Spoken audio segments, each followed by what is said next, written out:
श्रमदान शिबिरामध्ये हजारो युवकांनी हिरिरीने सहभाग नोंदवला आणि सर्वत्र स्वच्छता केली। सोलापूर जिल्हा परिषदेचे मुख्य कार्यकारी अधिकारी कुलदीप जंगम यांनी सुद्धा कचरा या प्रसंगी उचलला आणि महत्त्वपूर्ण संदेश सुद्धा दिला। सोलापूर जिल्ह्यात आज महास्वच्छता श्रमदान शिबिरात हजारो युवक आणि ग्रामस्थ सहभागी झाले। स्वतः सीईओ कुलदीप जंगम यांनी हातात झाडू घेऊन सिद्धेश्वर मंदिर परिसराची साफसफाई केली। सोलापूर जिल्ह्यात आज 11 तालुक्यातील 1019 ग्रामपंचायतींमध्ये स्वच्छता ही सेवा या उपक्रमांतर्गत महास्वच्छता श्रमदान करण्यात आलं। एक दिवस माझ्या गावासाठी या शीर्षकाखाली हजारो हात श्रमदानासाठी राबले आहेत। ऐतिहासिक मंदिराचा परिसर, बस स्थानके, शासकीय इमारती, सार्वजनिक ठिकाणी जिल्ह्यात मोहीम राबवण्यात आली। जिल्ह्यात बचत गटासह युवक, विद्यार्थी, ग्रामस्थांसह शासकीय कर्मचारी यांनी स्वच्छतेबरोबर व्यापक स्वरूपाची जनजागृती करत 5 लाखापेक्षा अधिक जिल्हावासियांना स्वच्छतेची यावेळी शपथ दिली।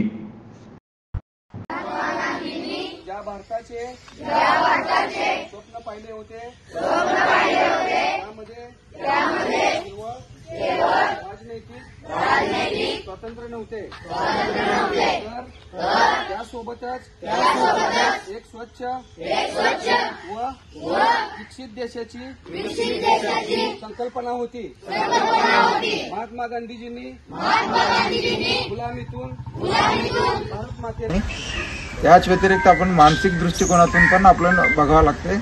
आणि जर आपले घर तर आपण स्वच्छच ठेवतो, घर स्वच्छ ठेवल्यानंतर आपण म्हणतो की आमचं घर स्वच्छ आहे, ठीक आहे बाबा, आता आपण आजारी पडणार नाही।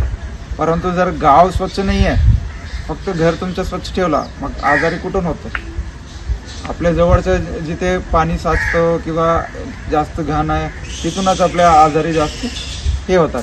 त्यामुळे आपल्याला फक्त आपण आपले घरापर्यंत सीमित न ठेवता आपले गल्ली, त्यानंतर आपले गाव, पूर्ण गाव जर स्वच्छ राहिला तेव्हाच आपण सगळे आजारीपासून मुक्त होतो।